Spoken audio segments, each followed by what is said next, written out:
Okay, in this video, I want to talk about dividend safety. How do you know if the company that you're buying that pays a dividend, how do you know if they're going to continue paying that dividend or raise that dividend? So here you can see on this website, simplysafedividends.com, um, the dividend aristocrats list. What are the dividend aristocrats? Who are they? They are the S&P 500 companies that have increased their dividends annually for at least 25 consecutive years, earning a reputation for resilience and reliability. Okay, so would it make sense that if you wanted to buy individual stocks, where I really like to buy the market, why buy the individual stocks in the S&P 500 when you can buy the whole S&P 500 in one mutual fund, in one ETF, one exchange traded fund? If you've watched my previous videos, I talk about this. If you're new to investing, you don't understand anything, you don't know how to analyze companies, you don't know how to look at their financial statements, their balance sheet, their income statement, their 10K.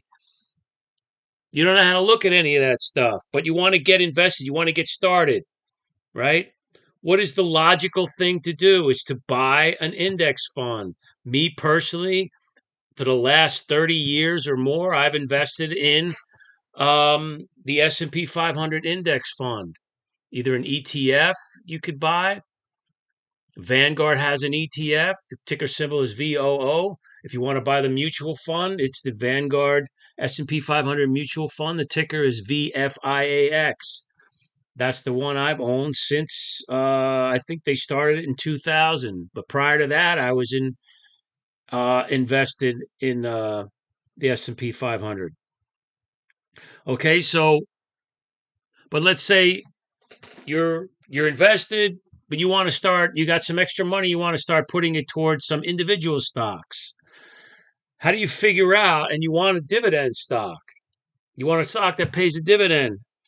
How do you know if that dividend is safe? Well, you can go and you could see the dividend aristocrats. They have a long history of it. And there's even an ETF, I think, that you could look up and just buy the ETF that invests in these dividend aristocrats. Okay, but if you wanted to buy one or two of these, or three or four, right? Here they are, right? Ben Franklin, Franklin Resources, Realty Income, T. Rowe Price. Here's the ticker on the left side here. Chevron, Target, right? Let's look at some more. Clorox, right? Hormel Foods, J.M. Smucker, PepsiCo. What do you see about these companies, right? They sell a lot of products, right? Products. Hormel Foods, Smucker, PepsiCo, Kimberly Clark. They must have thousands of different household products. And then there's your oil companies, right? Clorox, who knows how many they sell, and the utility companies like Consolidated Edison, right? These are companies that grandmas own or widows, right? Okay, so you could start here is at least look up the dividend aristocrats, Coca-Cola, Johnson and Johnson, IBM, right? But let's say you're not going to look at these. You want to look at someone else. Okay. So let's show one of the ways in which you do this. So one of the ways you can discover if a company's dividend is safe is you look at the payout ratio. What is the payout ratio? It's the dividend they pay divided by the earnings per share. And the number you get, 60% or less, is ideal. Okay?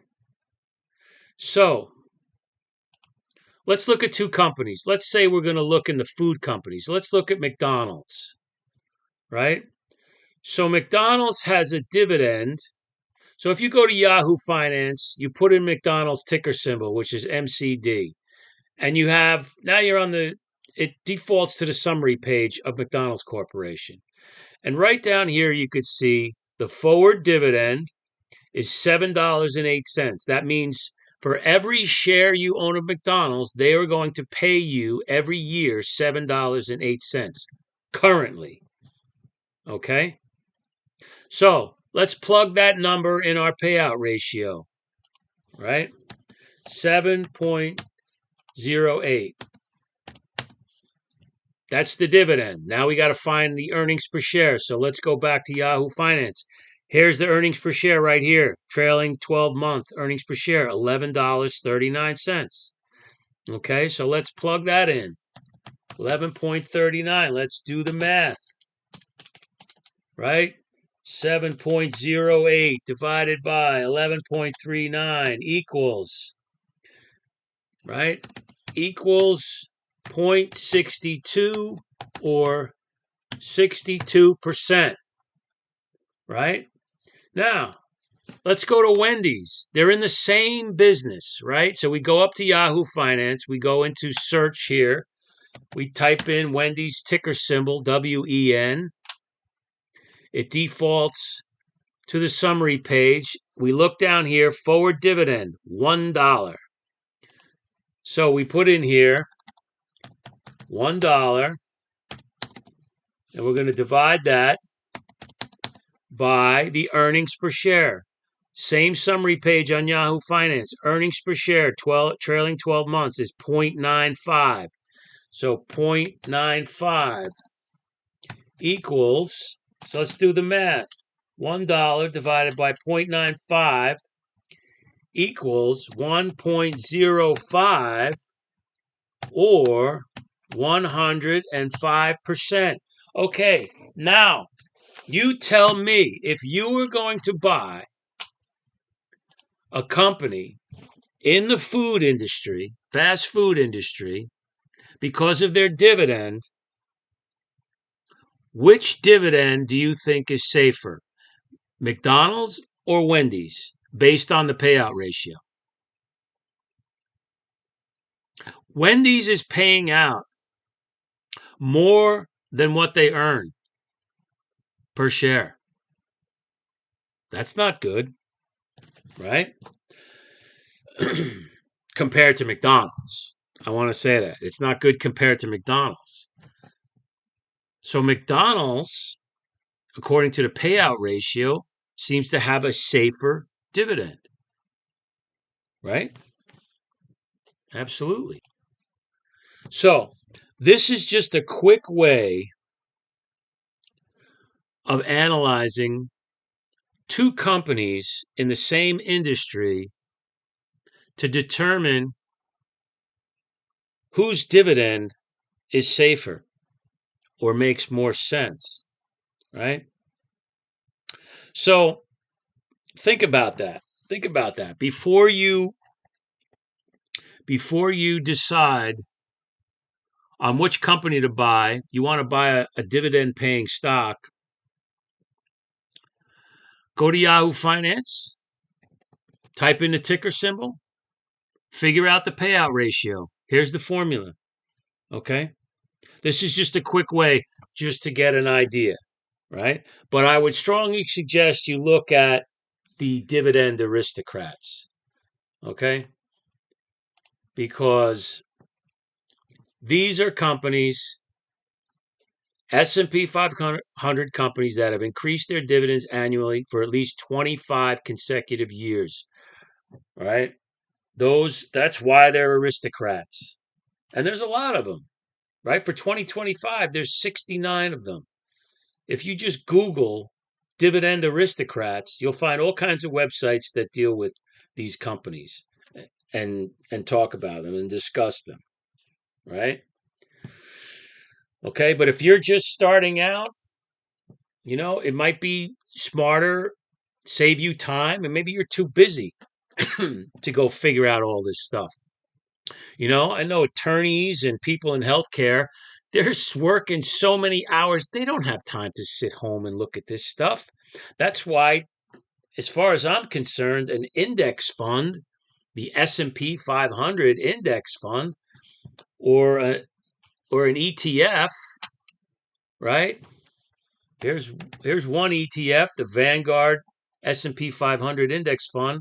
I know I'm repeating myself for other videos, but as I said a million times, repetition is the mother of all learning. If you keep hearing this stuff, this is what I'm telling you, that investing is, it's not complicated. It's very simple. It's just repeating the same things over and over again, right? If you have a job where you're just working too hard, you don't have time to figure out all this stuff. You don't have time to, you don't know how to analyze an income statement or a balance sheet or a 10K or any of the other financial instrument forms that public companies file, right? Why not just buy the market?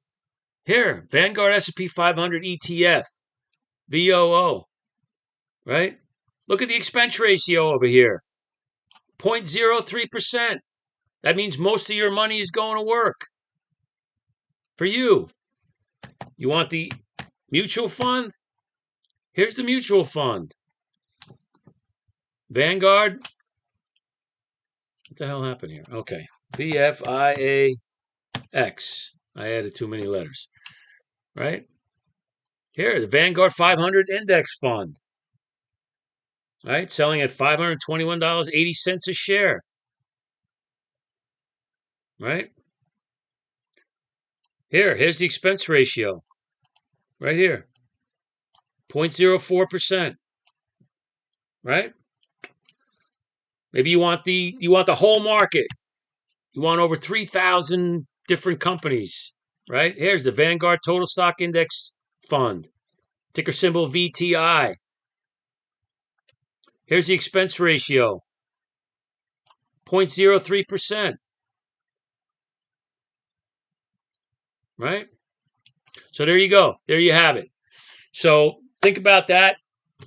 Think about how to analyze a company's dividend, see how safe it is compared to other companies. And I'll see you in the next video. This is Uncle Pete. See you later.